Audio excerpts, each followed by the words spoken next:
ವೃತಿಕ ಅಧ್ಯಾಯ 14 ಕಣ್ಣು ಬಿಟ್ಟ ವೃತಿಕಾಳಿಗೆ ಹಸಿವೆಯಾಗುತ್ತಿರಲಿಲ್ಲ. ಮಧ್ಯಾಹ್ನದ ಊಟ ಭರ್ಜರಿಯಾಗಿತ್ತಾದರೂ ತಾನು ಊಟ ಮಾಡಿರುವುದು ಯಾವ ಸಮಯಕ್ಕೆ ಎನ್ನುವುದು ಕೂಡ ಅವಳಿಗೆ ತಿಳಿದಿರಲಿಲ್ಲ. ಆ ಒಂದು ಕೋಣೆಯಲ್ಲಿ ಬಂಧಿಯಾದವಳಿಗೆ ಸಮಯದ ಅರಿವಿಲ್ಲದೆ ಅದೆಷ್ಟೋ ದಿನಗಳೇ ಕಳೆದಿದ್ದವು. ಆದರೆ ಈಗ ಕಣ್ಣು ಬಿಟ್ಟಾಗ ಮೈ ಭಾರವಾಗಿ ಆಲಸ್ಯ ಉಂಟಾಗಿತ್ತು. ತಾನು ಸ್ನಾನ ಮಾಡದೆ ಅನೇಕ ದಿನಗಳೇ ಆಗಿರಬಹುದು. ನಿಜ, ಬರುವಾಗ ಸ್ನಾನ ಮಾಡಿ ಬಂದಿದ್ದು.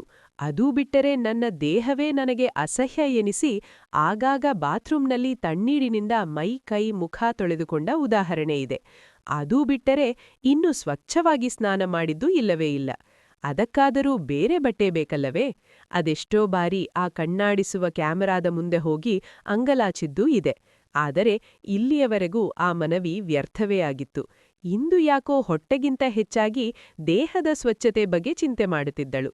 ಕಣ್ಣು ಬಿಟ್ಟು ಎದ್ದು ಕುಳಿತವಳು ಎಂದಿನಂತೆ ಅಸಹಾಯಕಳಾಗಿದ್ದಳು. ಸುತ್ತಲೂ ಕಣ್ಣಾಡಿಸಿದವಳಿಗೆ ಅಲ್ಲೇ ಕುರ್ಚಿಯ ಮೇಲೆ ಕಂಡಿದ್ದು ತನ್ನದೇ ಒಂದು ಜೊತೆ ಡ್ರೆಸ್. ಬಡಾ ಬಾಸ್ ಶೋ ಎನ್ನುವ ಕಾರಣಕ್ಕೆ ಒಂದೊಂದು ದಿನಕ್ಕೆ ಒಂದೊಂದು ಜೊತೆ ಎಂದು ತಾನೇ ಬೇರೆ ಬೇರೆ ಪ್ಯಾಕ್ ಮಾಡಿ ತಂದಿರುವ ಡ್ರೆಸ್. ಅದರಲ್ಲಿ ಒಳ ಉಡುಪು ಕೂಡ ಇದ್ದು ಇಂದು ಅದರಲ್ಲೇ ಒಂದು ಜೊತೆ ಕುರ್ಚಿಯಲ್ಲಿ ಕುಳಿತಿತ್ತು. ಅಂದಮೇಲೆ ಈ ಕ್ಯಾಮರಾ ಚೆನ್ನಾಗಿ ವರ್ಕ್ ಆಗ್ತಾ ಇದೆ ಎನ್ನುವುದು ಮನದಟ್ಟಾಗಿತ್ತು.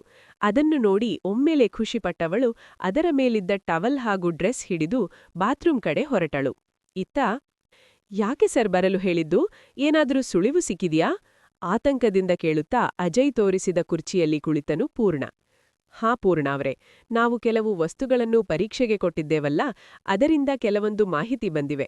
ಇದರಿಂದ ನನಗೇನೂ ಸುಳಿವು ಸಿಗುತ್ತಿಲ್ಲ, ಆದರೆ ನಿಮಗೇನಾದರೂ ತಿಳಿಯಬಹುದಾ, ಹಾಗೆಯೇ ನಮ್ಮ ತನಿಖೆಗೆ ಸಹಾಯ ಆಗಬಹುದೇನೋ ಎನ್ನುವ ಉದ್ದೇಶದಿಂದ ಹೇಳಿ ಕಳುಹಿಸಿದ್ದು ಎಂದನು. ಹೌದಾ ಸರ್, ನಿಮಗೇನೂ ಸುಳಿವು ಸಿಗಲಿಲ್ಲ ಎಂದಾದ ಮೇಲೆ ನನಗೇನು ಸುಳಿವು ಸಿಗಲು ಸಾಧ್ಯ? ಆದರೂ ಪ್ರಯತ್ನಿಸುವೆ. ಸುಳಿವು ಸಿಕ್ಕಿದರೂ ಸಿಗದೇ ಇದ್ದರೂ ವೃತಿಕಾಳನ್ನು ಮಾತ್ರ ನಾವು ಹುಡುಕಲೇಬೇಕು ಎಂದನು. ಓ ಶ್ಯೂರ್ ಎಂದವನು ಗಂಭೀರವಾಗಿ. ಪೂರ್ಣ ಅವರೇ, ಆ ಹೂವಿನ ಹಾರ ಮತ್ತು ಊದುಬತ್ತಿಯ ಪುಡಿ 1 ವಾರದ ಹಿಂದಿನದ್ದು ಎಂಬ ಅನುಮಾನ ಬಂದಿದೆ. 1 ವಾರದ ಹಿಂದೆ ಯಾರೋ ವೃತಿಕಾ ಮನೆಗೆ ಹೋಗಿದ್ದಾರೆ. ಯಾರಿರಬಹುದು ಎಂಬ ಯೋಚನೆ ಬಿಟ್ಟು ಬಿಡದೆ ಕಾಡುತ್ತಿದೆ. ಇನ್ನು ಕಿವಿಯೋಲೆ ಬಗ್ಗೆ ಯಾವ ಮಾಹಿತಿ ಕೂಡ ಸಿಕ್ಕಿಲ್ಲ. ಆದರೂ ಅದು ಕಿವಿಯೋಲೆ ಆಗಿರಲೂಬಹುದು ಅಥವಾ ಮೂಗುತ್ತಿ ಕೂಡ ಆಗಿರಬಹುದು ಎಂಬ ವಿಷಯ ಸಿಕ್ಕಿದೆಯಷ್ಟೆ. ಅದಕ್ಕಿಂತ ಹೆಚ್ಚಾಗಿ ವಾರದ ಹಿಂದೆ ವೃತಿಕಾ ಮನೆಗೆ ಯಾರು ಹೋಗಿರಬಹುದು? ಅಕ್ಕಪಕ್ಕದ ಮನೆ ಸಿಸಿ ಕ್ಯಾಮೆರಾ ಚೆಕ್ ಮಾಡಿದರೂ ಪ್ರಯೋಜನವಾಗಿಲ್ಲ. ಇನ್ಯಾವ ದಾರಿಯಿದೆ ಎಂದು ಯೋಚಿಸುತ್ತಿದ್ದೇನೆ ಎಂದು ಅಜಯ್ ತನ್ನದೇ ಧಾಟಿಯಲ್ಲಿ ಹೇಳುತ್ತಿದ್ದನು. ಅವನ ಮಾತು ಕೇಳುತ್ತಾ ಕುಳಿತ ಪೂರ್ಣ ಆಳವಾದ ಆಲೋಚನೆ ಮಾಡುತ್ತಿದ್ದವನು ಪಕ್ಕನೆ ಸರ್ ಎಂದು ಸುಮ್ಮನಾದನು. ಅವನೆಡೆಗೆ ಆಶ್ಚರ್ಯದಿಂದ ನೋಡಿದ ಅಜಯ್ ಏನು ಎಂಬಂತೆ ಸಣ್ಣೆಯಲ್ಲಿಯೇ ಕೇಳಿದನು. ಸರ್, ಹೂವಿನ ಹಾರ, ಊದುಬತ್ತಿಯ ಪುಡಿ, ಸಿಸಿ ಕ್ಯಾಮೆರಾ, ವಾರದ ಹಿಂದೆ ಯಾರೋ ವ್ಯಕ್ತಿ, ಎಲ್ಲವನ್ನೂ ಬಿಟ್ಟು ಇನ್ನೊಂದು ಮುಖ್ಯವಾದ ವಿಷಯ ಹೇಳಿದ್ದೀರಿ.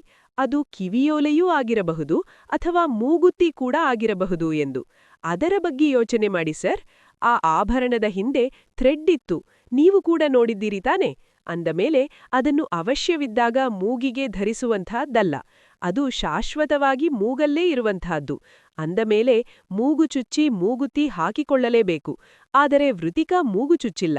ನಟನೆಯ ಸಮಯದಲ್ಲಿ ಅಂಥ ಅವಕಾಶ ಬಂದಾಗಲೂ ತನ್ನ ಸೌಂದರ್ಯಕ್ಕೆ ಒತ್ತು ನೀಡಿ ಹಾಗೂ ಮೊದಲಿನ ಅಂದು ಹೋಗಬಹುದು ಎನ್ನುವ ಕಾರಣಕ್ಕೆ ವೃತಿಕಾ ಕೊನೆವರೆಗೂ ಮೂಗು ಚುಚ್ಚಿಲಿಲ್ಲ. ಮೂಗಿನ ಮೇಲೆ ತೋತೇ ಇಲ್ಲದೆ ಥ್ರೆಡ್ ಮೂಗುತಿ ಧರಿಸಲು ಸಾಧ್ಯವಿಲ್ಲ. ಇಷ್ಟು ಹೇಳುವಾಗಲೇ ಹೌದು ತಾನೆ, ವೃತಿಕಾ ಮೂಗು ಚುಚ್ಚಿಕೊಂಡಿಲ್ಲ ಅಲ್ವಾ? ನನಗೂ ಕೂಡ ಇದೇ ಅನುಮಾನ ಬಂದಿತ್ತು.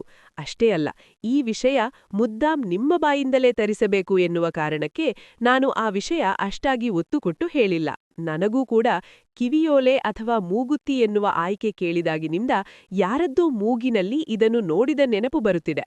ಆದರೆ ಎಲ್ಲಿ ಎಂದು ತಲೆ ಓಡುತ್ತಿಲ್ಲ ಎಂದನು. ಇಬ್ಬರೂ ಇದೇ ವಿಷಯವಾಗಿ ಆಳವಾದ ಚರ್ಚೆಯಲ್ಲಿ ಮುಳುಗಿದ್ದರು. ಅತ್ತ, ಕೆಲವು ದಿನಗಳ ನಂತರ ಸ್ನಾನ ಮಾಡಿ ಬೇರೊಂದು ಬಟ್ಟೆ ಧರಿಸಿ ಫ್ರೆಶ್ ಆಗಿ ಬಂದವಳು ಕೋಣೆಯ ಮಧ್ಯಭಾಗದಲ್ಲಿ ನಿಂತಳು. ಬಾಗಿಲ ಕೆಳಭಾಗದ ಸಂಡಿಯ ಒಂದೇ ಒಂದು ಕಡೆಯಿಂದ ಸೂರ್ಯನ ಕಿರಣ ಒಂದು ಒಳಗೆ ಬಂದಿರುವುದನ್ನು ನೋಡಿದಳು. ಅದನ್ನು ಮುಟ್ಟಿ ಈ ಬೆಳಕು ನೋಡದೆ ಅನೇಕ ದಿನಗಳೇ ಕಳೆದಿವೆ. ಸದ್ಯಕ್ಕೆ ನಾನಿರುವ ಈ ಜಾಗದಲ್ಲಿ ಸೂರ್ಯನ ಈ ಒಂದು ಕಿರಣವೇ ನನ್ನ ಪಾಲಿನ ದೇವರು ಎಂದು ಹೇಳಿಕೊಂಡು ಅದಕ್ಕೆ ಕೈ ಮುಗಿದು ಮತ್ತೆ ಹಾಸಿಗೆ ಏರಿದಳು. ಸಮಯ ಸಾಗುತ್ತಿತ್ತು. ವೃತಿಕಾ ಮುಂದುವರಿಯುವುದು. ನಿಮ್ಮವಳೆ ಹನಿ. ಸಂಪೂರ್ಣ ಕಥೆಗಾಗಿ ದಯವಿಟ್ಟು ಚಾನೆಲ್ ಸಬ್ಸ್ಕ್ರೈಬ್ ಮಾಡಿ. ಈ ಸಂಚಿಕೆಯ ಅನಿಸಿಕೆ ಬರೆಯಿರಿ.